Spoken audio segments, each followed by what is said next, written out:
नमस्कार, ओम नमः शिवाय, जय माता दी। आपको और आपके अंदर बैठे हुए शिव को मेरा नमस्कार।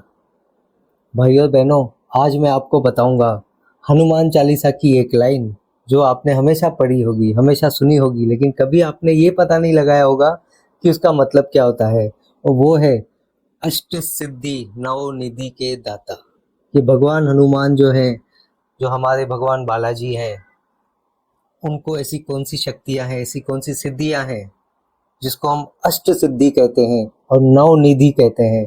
तो ये कौन सी सिद्धियां भगवान के पास थी और ये कौन सी निधियां भगवान के पास थी, आज वो मैं आपको एक एक सिद्धि और एक एक निधि के बारे में एक्सप्लेन करूंगा और मैं आपको बताऊंगा कि वो एक्चुअली में कैसी थी, क्या थी, उसका क्या बेनिफिट था, किस तरीके से भगवान उस सिद्धियों से, उन्होंने भगवान राम की सेवा की उस सिद्धियों को प्राप्त करके। कभी उनके अंदर घमंड नहीं आया, कभी उनको ईगो नहीं आया, उन्होंने अपनी शक्तियों को अपने प्रभु भक्ति में यूज किया और आज दुनिया के सबसे बड़े भगवान माने जाते हैं।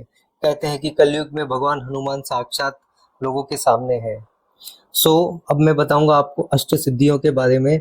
और मैं एक बात बता दूं कि जब भी आप हनुमान चालीसा का पाठ करते हैं और एकदम दिल से करते हैं पाठ, एकदम इमोशंस के साथ, तो जब आप एक वक्त गुजर जाता है, जब आप एक कंसिस्टेंसी के साथ अपने भगवान को याद करते हैं, तो उस वक्त आपको ये सिद्धियों का थोड़ा थोड़ा सा असर, क्योंकि वो आप भगवान की जो ऊर्जा है, भगवान का जो मैग्नेटिक फील्ड है, भगवान की जो एनर्जी है, आप उन सबको अपने पास अट्रैक्ट करते हो, आप आकर्षित करते हो। जब भगवान की ऊर्जा आपके पास आती है, जब आप उसका चालीसा जाप करते हो, जब आप उसके मंत्रों का जाप करते हो, तो उसकी ऊर्जा है, उसकी शक्तियां भी आपके पास आती हैं।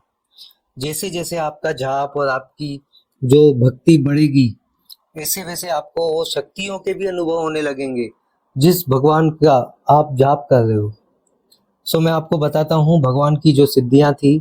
आज भगवान की सिद्धियों पे बात करेंगे। 8 सिद्धियों को मैं एक एक करके एक्सप्लेन करूंगा।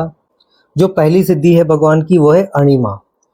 अणिमा सिद्धि ऐसी है जिसके अंदर भगवान अपने जो शरीर है, भगवान अपने शरीर जो है उनको एकदम सूक्ष्म रूप में कन्वर्ट कर लेते हैं। इतना सूक्ष्म रूप होता है उनका, इतना छोटा रूप होता है कि आंखों से देखना नामुमकिन है, मतलब वो एटम के साइज का हो जाता है।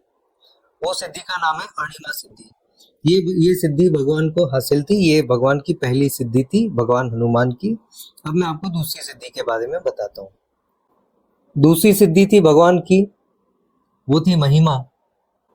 महिमा सिद्धि ऐसी थी भगवान की कि महिमा सिद्धि में जो भगवान थे वो अपने आप को इतना विशाल बना लेते थे, इतना बड़ा बना देते थे कि संसार में उससे बड़ा कोई हो नहीं सकता। वो अपने आप को इतना बड़ा साइज में, जाइंट, ह्यूज, एकदम बड़ा साइज बना देते थे। तो वो नामुमकिन था कोई उसको छू भी पाए या हिला भी पाए, इतना अद्भुत वो अपने रूप को बड़ा बना सकते थे। ये उनकी भगवान की दूसरी सिद्धि थी, इसका नाम था महिमा। अब तीसरी सिद्धि की बात करेंगे। तीसरी सिद्धि थी भगवान की, उस सिद्धि का नाम है गरिमा। गरिमा जो सिद्धि है उसमें क्या होता है कि उसमें भगवान सामान्य रूप से ही होते हैं, लेकिन वो अपने शरीर का वजन इतना बढ़ा देते हैं कि उस वजन को कोई हिला नहीं सकता, कोई उसको उठा नहीं सकता, कुछ भी नहीं कर सकता। तो ये गरिमा नाम की एक सिद्धि थी भगवान के पास, और वो सिद्धि से वो अपने वजन को बढ़ा सकते थे और घटा सकते थे। चौथी सिद्धि थी भगवान की लघिमा। इसमें हनुमान जी अपने शरीर के वजन को इतना कम कर देते थे, इतना कम कर देते थे कि एक कागज के टुकड़े से भी 100 गुना कम उनका वजन हो जाता था। और इसी की वजह से वो, आपने देखा होगा कि भगवान हवा में उड़ते हैं, कहीं भी उड़ के चले जाते हैं। तो ये जो सिद्धियां थी वो भगवान के साथ थी। भगवान को ये सारी सिद्धियां उनके पिताजी ने मिली दी थी। जो भगवान के जो पिताजी हैं, पवन पुत्र कहा जाता है भगवान को, तो उन्होंने सारी सिद्धियां, उनको वो ज्ञान दिया था जिससे उनको ये सिद्धियां मिली। और उस सिद्धियों से जो भगवान है वो भगवान हनुमान जो है वो भगवान राम की सेवा की। आप सभी को पता है ये सारी सिद्धियों का यूज हुआ है, अगर आपने रामायण देखी होगी। ये सिद्धि से भगवान उड़ते थे, कहीं भी जा सकते थे उड़ के। इसी वजह से श्रीलंका सबसे पहले भगवान हनुमान ही पहुंचे थे। राम जी तो हमारे इंडिया के जो तमिलनाडु कन्याकुमारी पे जहाँ पे रामेश्वरम है, वहीं पे थे, वहाँ पूजा कर रहे थे भगवान शिव की। वो रामेश्वरम का जो शिवलिंग था वो भगवान राम ने बनाया। तब तक भगवान हनुमान जाके सब कुछ ढूंढ के देख के माँ सीता को ढूंढ के आ गए। पता लगा लिया कौन है, कहाँ है, सीता माँ कहाँ है, रावण कहाँ रहता है, सब कुछ अपनी सिद्धियों के दम पे भगवान ने सब कुछ पहले ही पता लगा लिया। उसके बाद वानर सेना और भगवान राम गए थे युद्ध लड़ने के लिए। तो भगवान की जो पांचवी सिद्धि थी उसका नाम है प्राप्ति। इस सिद्धि से भगवान किसी भी वस्तु को तुरंत ही प्राप्त कर सकते थे। मतलब आप ये समझिए, ये जो प्राप्ति जो सिद्धि भगवान को मिली, जो पांचवी सिद्धि है, उस सिद्धि से भगवान किसी भी चीज को सिर्फ मन में सोचेंगे और वो चीज उसके सामने आ जाएगी। इतना स्ट्रांग उनका जो यूनिवर्स के साथ कनेक्शन हो जाता है कि कोई भी चीज तुरंत उनके सामने फलीभूत हो जाती है। उस सिद्धि को कहा जाता है प्राप्ति। तो ये भी भगवान को मिल गई थी, ये उनकी पांचवी सिद्धि थी।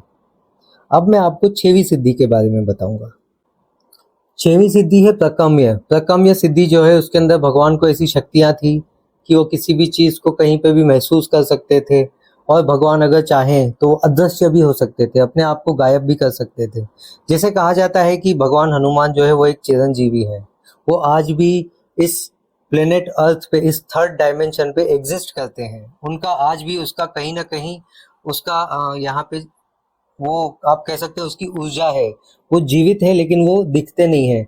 तो वो अकाम्य सिद्धि है कि वो अपने आप को कहीं भी किसी भी रूप में रख सकते हैं, और वो जब चाहे जिसको दिखना चाहे उसको दिख सकते हैं, और जिसको नहीं दिखना चाहते उसके पास भी खड़े होंगे आप नहीं देख पाओगे। वो आपकी ऊर्जा, वो आपकी फ्रीक्वेंसी पे डिपेंड है। जब आपकी फ्रीक्वेंसी और गॉड की फ्रीक्वेंसी एक हो जाएगी, उसी कंडीशन में आप उस भगवान हनुमान को देख सकते हो, उसके दर्शन कर सकते हो, उसको महसूस कर सकते हो, उसको फील कर सकते हो। आप सातवीं सिद्धि की बात करेंगे। सातवीं सिद्धि थी भगवान की, वो थी ईशित्व। इस सिद्धि से हनुमान जी को देवीय शक्तियां प्राप्त थी, जैसे कि किसी भी तत्व पे नियंत्रण। जैसे कि वो सिर्फ किसी चीज को अपने मन से और अपने स्ट्रॉन्ग ऐसी ऊर्जा बना देते थे कि जैसे किसी भी चीज को अपनी जगह से हिलाना है या किसी चीज को कंट्रोल करना है, जैसे बारिश अपने आप आ जाए, धूप अपने आप निकल जाए, हवा तेज चलने लगे, प्रकृति की कोई भी चीज उनके काबू में है आज भी। भगवान हनुमान जो है वो साक्षात इतने पावरफुल हैं, और पहले भगवान ऐसे हैं जिनको अपनी सारी शक्तियों के बारे में पता है, उनको सारी शक्तियां कैसे यूज करनी है वो पता है, सही जगह पे कहाँ पे कौन सी शक्ति का उपयोग करना है वो उनको पता है। तो इसीलिए भगवान हनुमान का भक्त भी होता है, उसको अपनी सारी शक्तियों का उपयोग करने आता है।